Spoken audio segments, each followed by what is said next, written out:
producer, did I not say that just yesterday? You said exactly that. Thank you. I say the same thing. Well, we're all a day behind Dan Bongino. Give me some grace. Remember we had the caller? I had a caller yesterday. I think the name was Chris, or it was a woman. It was Chris, and she's like, her point was the opposite.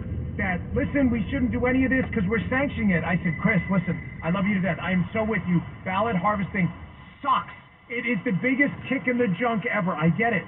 But it's like you go into a boxing ring. You think you're in a boxing match, right? The ref leaves, the cage drops down, and the guy goes, by the way, it's a chainsaw match. And you go, no, I want my glove. He's going to cut your freaking head off. I agree with you. If we're stuck with this junk system, at least for now, until we can change it, we damn well better go harvest the hell out of our guys. Wait until we do it better than they do, and then they start yelling about voter ID. Yeah. I mean, look in Florida. No, that will happen. It did happen. Listen to this. Here, I'm going to read this. This is a quote from the New York Times. Folks, New York Times, 2012.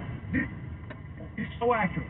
When they lost the Bush v. Gore election, right, and a lot of them were mail-in votes from the military, the New York Times crapped their diapers about mail-in. It's right here, 2012, Adam Liptak, error and fraud at issue as absentee voting rises. I want to read you this last line. They did a study of mail-in voting. They said an overall failure rate in mail-in voting of 21%. This is when we were winning. So, folks, I'm telling you, Pete is right. If we're stuck with this crap system, then we better master it, kick their asses with it, and then they'll change their mind. Bring bags about every church, every gun show, every construction site. I don't care where you are. We're signing up people to vote, and then we're handing them, here's what we think about the candidates. Take a look. What do you think? Oh, you like that? Okay, good. All legal, all above board. Can't stand it. There is no better way to stiff them with this thing than to make it work against them. But yeah, her point, and I get it, is that ballot harvesting is a disaster because you're right, they are just really good at it. They've got a lot of the union vote, although we're taking a lot of it. They've got these activist groups. And Pete, you and I ran for office, so we've got some perspective on this. You can vouch for me here. Money is almost as positive in elections where they just crushed us with money. Every single Senate race, we got murdered with money, and it matters. I wish it didn't. It does matter because I went into the polling place in Tennessee where we were voting in person, same day, show your ID, and I looked around. I realized most of the people in here are not Fox viewers.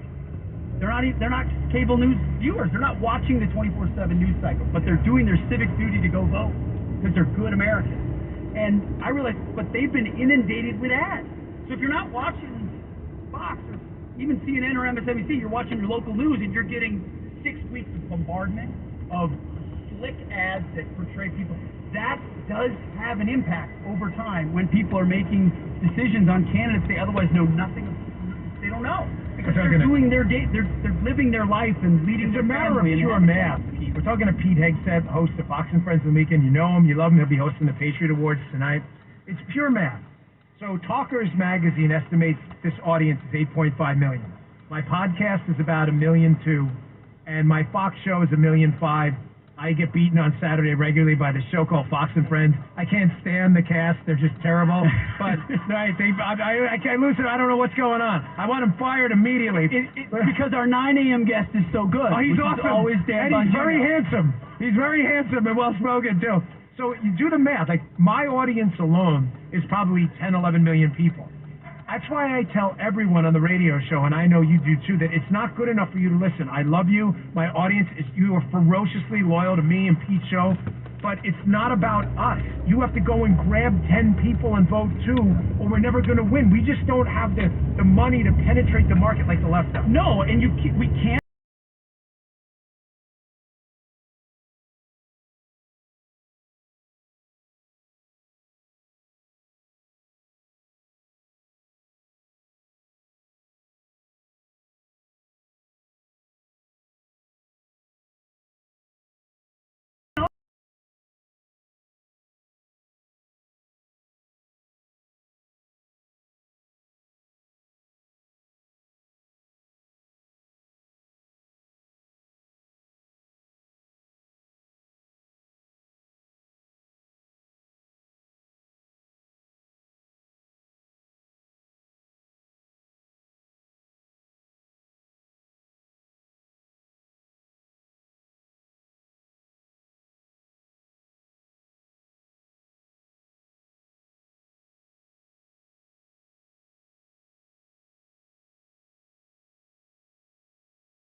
can't wait.